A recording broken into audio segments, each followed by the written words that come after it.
Hey guys, my name is Aditya and you have tuned into Channel A-Cube. The Logitech G29 has been around for quite a bit of time now. For the past 6 years, the G29 has had a good grip on the my first racing wheel consumer. Now, it positioned itself early on as the most consumer-friendly and budget-friendly racing wheel. But come 2021, 6 years since its initial launch, is it still the king of the entry-level racing wheel community?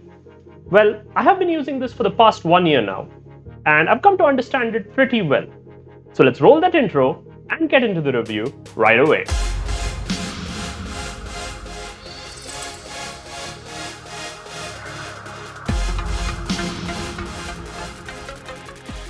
The Logitech G29 is a racing wheel that is compatible with PlayStation, consoles, and PCs.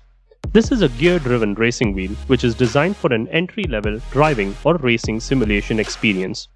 Like any other controller, the G29 uses simple buttons and resistors neatly placed in a steering wheel format to deliver input such as steering angle and button presses to the computer and simulates the response in the form of force feedback. The G29 comes bundled with pedals, however, the 8 shifter is an additional purchase. The wheel, pedals, and shifter altogether make the perfect simulation rig for casual sim racing and driving. The steering wheel looks great, especially for a budget racing wheel. This rim looks remarkably high-end.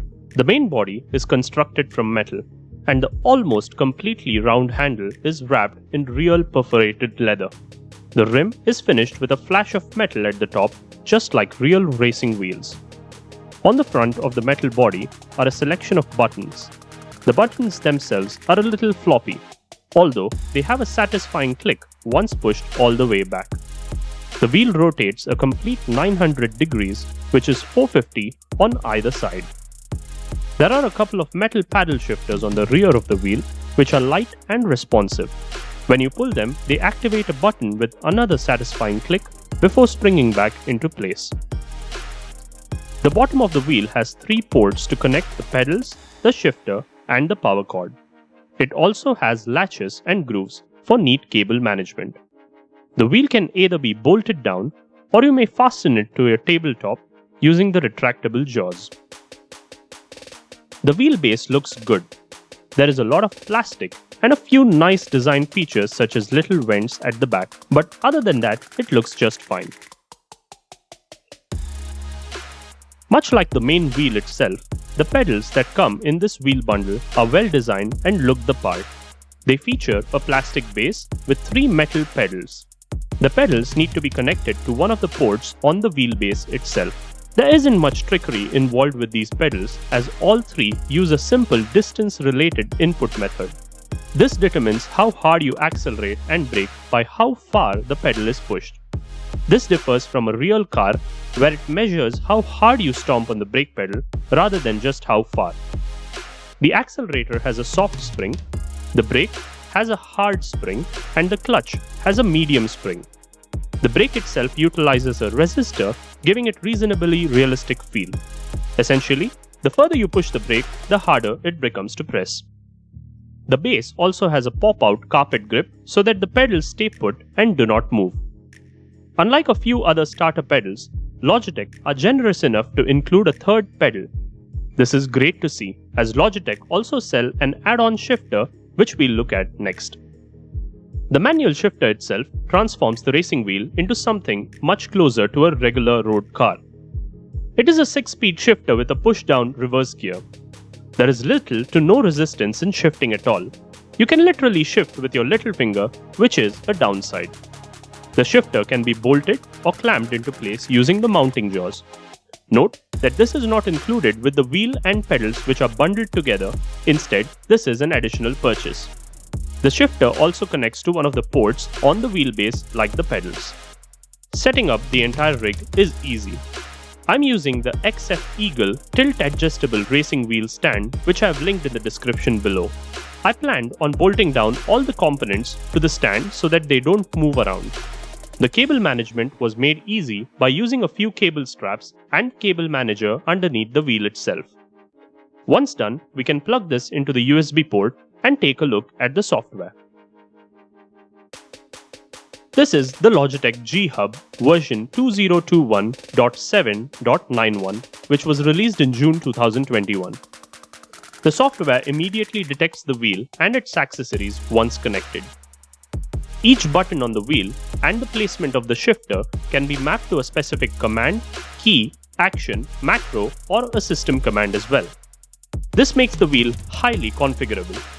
It has a direct action link to softwares like Discord and OBS, which means you can control your stream directly with a button press on the wheel, which is extremely convenient. You can also set the operating range of the wheel along with the sensitivity and the centering force. It shows the real-time status of the wheel and its current orientation. Similarly, you get to set the pedal sensitivity and also have an option to combine the pedals to support old games such as NFS Carbon and others. Aesthetics aside, the real reason you buy a racing wheel is for the positive force feedback and simulation feel that only a racing wheel can deliver. Unfortunately, this is the Logitech's downfall. To save cost, Logitech opted for the tried and tested gear-driven force feedback technology. By using gears to transfer the force feedback from the small motor to the steering wheel, a lot of actual force feedback gets lost along the way. In replacement, the end user feels a lot more grinding and clunkiness over actual force feedback. This sounds harsh, but any Logitech user will know what I mean. Of course, a lot of force feedback does find its way through the gears, and you will be able to feel how the car is reacting to the track. The force feedback that does find its way through feels pretty good. It does a decent job of letting you know if you're losing grip or if you're driving over uneven track surfaces. For a beginner, this is enough to give that feeling of driving a real car. There is enough force feedback to portray a sense of immersion that a controller just can't. Ultimately, this is a gear-driven racing wheel which is designed for entry-level driving and racing simulation setups. It certainly won't win any awards for the force feedback when compared to some of the more expensive racing wheels out there. But that isn't the point of this product. The main reason for its existence, even after 6 years, is to cater to the huge audience of casual sim racers. Not every sim racer is a complete crazy enthusiast. There is a huge audience of racers who like to chill out and use a racing wheel to race every now and then. Well, that brings us to the end of this review. I hope you enjoyed it and found it useful. Hit that subscribe button for more videos in the future. See you guys in the next one. Cheers!